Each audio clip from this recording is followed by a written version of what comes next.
Today we're going to be talking to Miss Mortimer about the bees. Can you tell us some interesting facts about the bees? Yeah, bees are really interesting. They have a whole social hierarchy. There's a queen and there's mostly workers, and the workers are all female. The only males are drones, and they're only there for mating with other queens, and they're only there in the summer, really. Who can join and when can they join? The bee club is open to anybody on Wednesdays as long as you have a parent permission form or guardian form filled out, and you just check in with Mr. ENGMAN. He goes out when the weather's good on Wednesdays to check out the bees, so it's anybody welcome. How many bees do you take care of each month?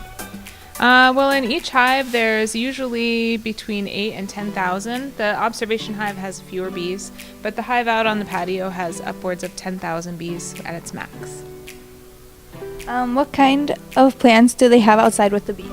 So out on the patio now, because of Amy Frederick's work last year, with the help of some other students and Mr. ENGMAN, there's a whole bunch of flowering plants, and bees love anything that has lots of pollen and lots of nectar.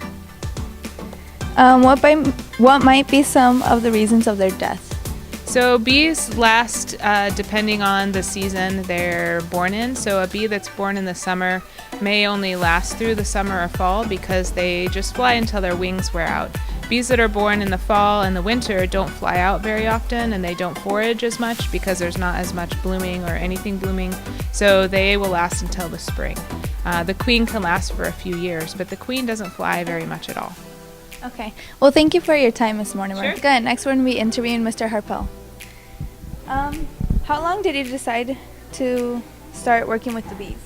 Well, I had an idea that it'd be fun to have bees here so people could see them coming and going, and I thought, well, I'll get some hives of my own, so that's how I got started in it. How old do you have to be to help with the bees? Well, I suppose a pretty young person can work with them as long as they're working with an adult. There's no regulations on it. And bees really aren't that dangerous if you're properly prepared. Well, they aren't dangerous except for somebody who's allergic. How are you, as a beekeeper, contributing to the health of the honeybees? Well, I have some of my own, and as long as you can keep them going, might be trying to get some of the more resistant strains. I do treat them a little bit and try to help them out with some of the mite problems that have been spread around in the country. How do you prevent your honeybees from stinging you when you take their honey? Well, you wear protective gear to keep them from stinging you, because when you're inside the hive, then they're trying to protect it. But it's usually not much of a problem, and a sting or two is also not much of a big deal. How do you prevent your bees from starving during the winter months? Bees, well, they should be able to get through on their own, but what we do to help out is we feed them sugar. So in the fall, you start giving them sugar solution. It's like syrup, and they eat it and store it and get through the winter. So. Okay. Well, thank you for your time, Mr. HARPEL. You're welcome. Thank you.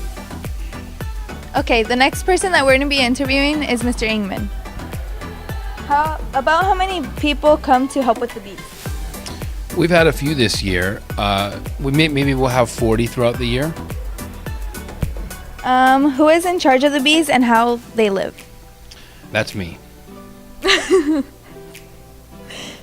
What are the equipments you need? In order to have bees, you need a bee suit, you need a beehive, and a smoker, and tools, and some medication. It's a bit spendy to get into, but once you have all of the equipment, then it's not too much money year to year. What do you do with the bees? I take them home in the summer, and then throughout the school year they're here, and we go every Wednesday after school, and we can, if you get a permission slip signed, you can wear a full bee suit and come out, and we open up one of the hives that's outside. And then in the summer I take them home and harvest honey in August. If you want to participate, where and who can you go to? You can find me, and my name's Eric ENGMAN again, and we are on the 3rd floor of New Main by the observation beehive, and there's a folder with a whole bunch of permission slips. You have to get that signed and bring it back to me. Okay, well, thank you for your time, Mr. ENGMAN. You're welcome.